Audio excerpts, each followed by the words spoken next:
Alright guys, tuna hianin MwL.Jr team tele AoD Junior team te TDM match an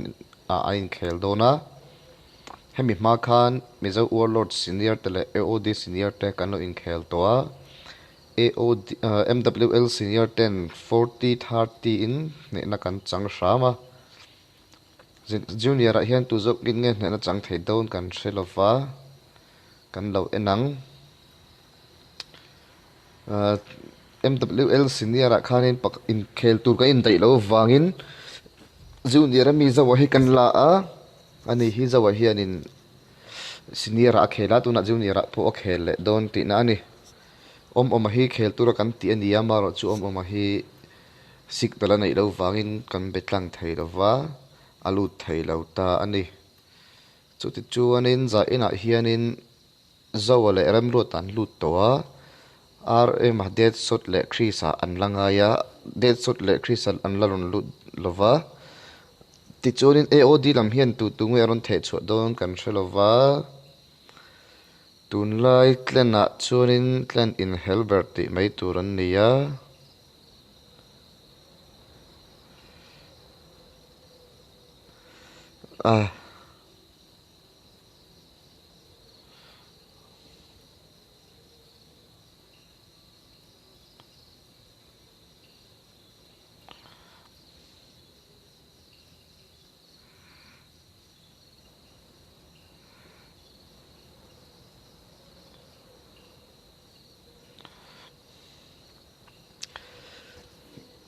tun lai room kan host thina hianin AoD le MwL te hi in hotlan in hoberan ni ria in huatiak hanin mimal in huani lovin game chunga in than chak ti nan chu chu AoD le ti hian za in room kan all awangin za ina hianin AoD le MwL te hi TDM match kan han nei ania senior te ka in khel zo towa tuna hian an ni AoD lamatangin michim omaron luta michim omsanaron lutoa ti chuanin AoD pain ron lut to boka hi ron lut vele rot mai hi khel lo nem nio Chris man na chun ma khelanga chuanin michim omsan hi kan lo enanga michim omsan hi 0.94 ania AoD pain hi 1.25 ani an KDN chonin MwL.Jr hi chak zok turang ngai an nia an KD ringot en chon ma se KD hi ni lo wati DM chu khel than nga ya keipo TDM ka khel ngai wak lo wa chu wang chu keipo TDM ka thiam lo ma chu ti chuanin ti hianin MwL a pakhatala nga ya AoD atagin mi pahni an langa ya ni group hi kan en le zoi zoi nga group a hianin box kha in book ni lom ni ron tia an la ron lut chu mi kan book po ka shelo an ron luton pani chun ve to chu ti chuanin khongai takin AoD chu an kim to an ang khop mai AoD kim to anga chu ti chuanin hi KD thale mai AoD Carfia KD hi 2.99 ani KD thakop mai platinum 1 ti chuanin min ron khongai takin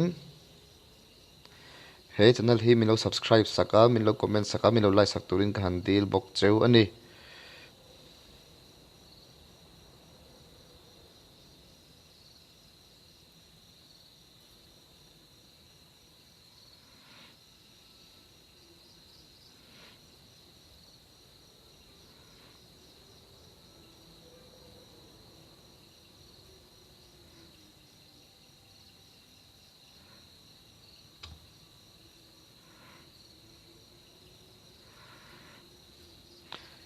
MwL hi ngatinge an la du kim lo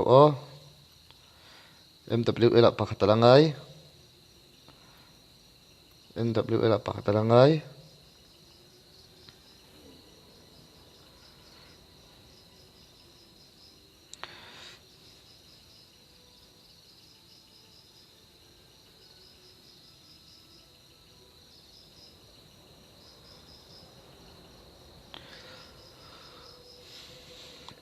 spectator po AOD lam tangin ulf a oma chuan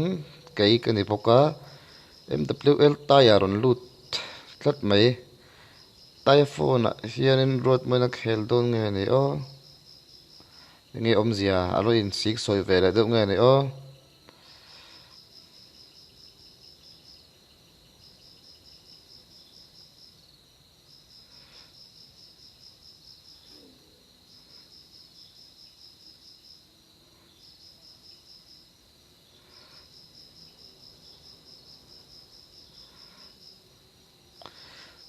life atang khanin muthem le han soi te u komena khan life atang khanin muthem han start thei to em le start thei to turang ngai ni start thei to turang ngai ni ya AOD carfian me panei la tlat mai warehouse me phina tinge o AOD carfian me panei la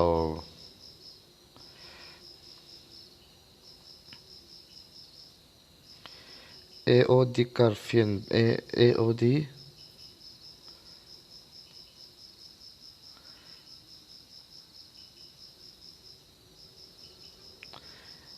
AOD carfian me panei la tlat mai apa poi venga tinge o TDM mai khel don tin thlawm ni o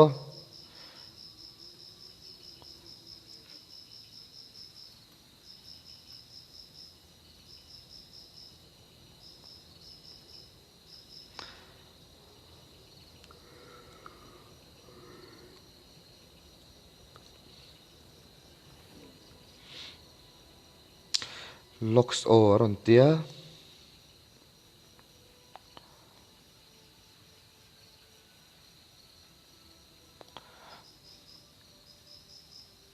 ole kan long hak o AOD ulf kha ron luta AOD ulf here in ron englova le khai start kan chak to sia start kan chak to sia tinge ni don AOD lam pangkha nin midang lu tir tu in lu tir don ngai ni download chop don em ni o download chung hi rei vak lawa download chop ma se poilo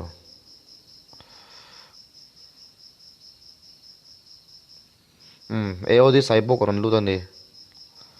ole start the ta start jang oh start dole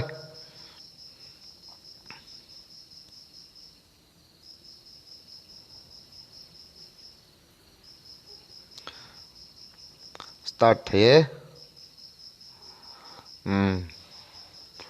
start ta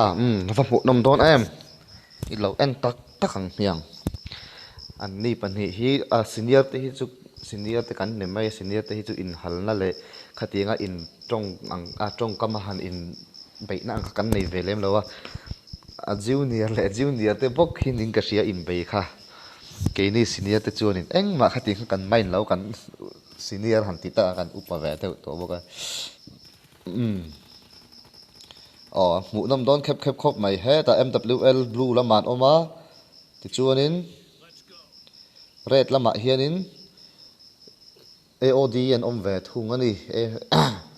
MwL zawa advance phaya an net pup mai zawa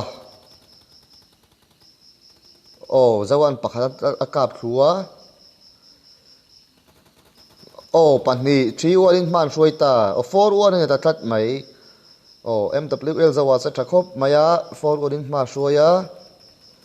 ti chuanin MwL zawa tlu vele thunga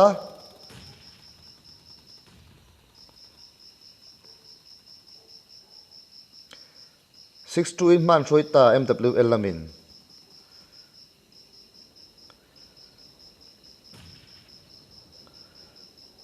an nei popa number 2 saibo ka phaya he tama hianin MwL zawa aron phailea again tinge tu don zawa khu zawan pakhata ki lea saibo kan pakhata lau ki ve he tama saibo ka tu vele thung boka AOD pe na tu lea 12 4 ta e khai o an van en lo ta ve zawa ta in kan en sinanga zawan pakhata ki lea AOD lam patay en vela thungila AOD pain hian tinge ti don a kap tlai hret ani AUG lo hmanga ni hian AUG lo hmanga ti chuanin taya boka taya kha boka a tlutlat oh ti khan AOD pain a tlulia saibokin pahni vakil tlat mai ti khan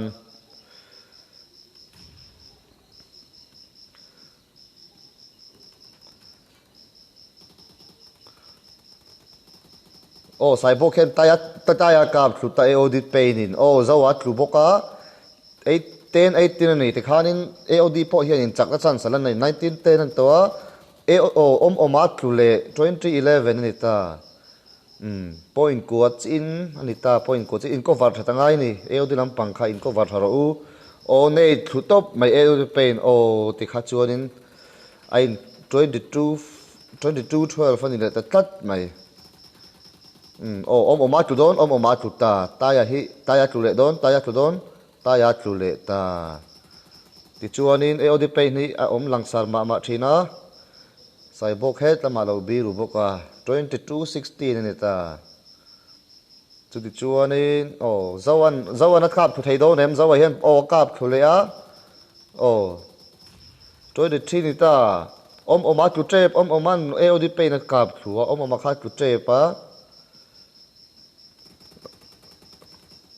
oma tu trepa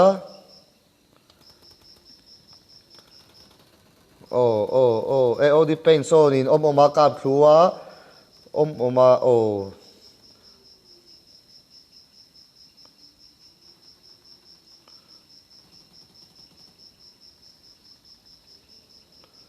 31 19 ni ta tat mai le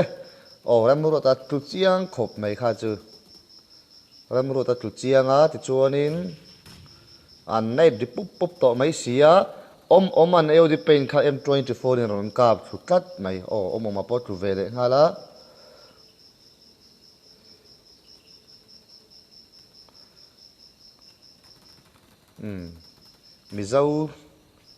Mizo si charito ani Mizo si charito ten oma chuanin 23 points so men line thawa engtingen ti don zawan ramru ta tluwa zawan aron kap thu vele boka 35 25 points so 10 point difference ania tingen ti zeldon tayan Mizo si charito ron kap thu le boka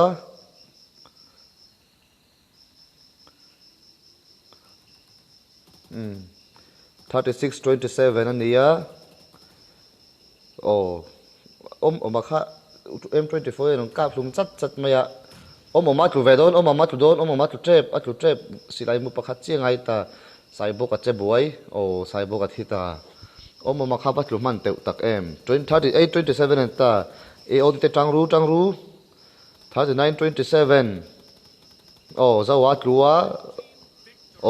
khati khan 40 28 in MwL.Jr te an chak ani khai a mu nom mia le mai ti khanin MwL zawa hian 12 kills ania ani hi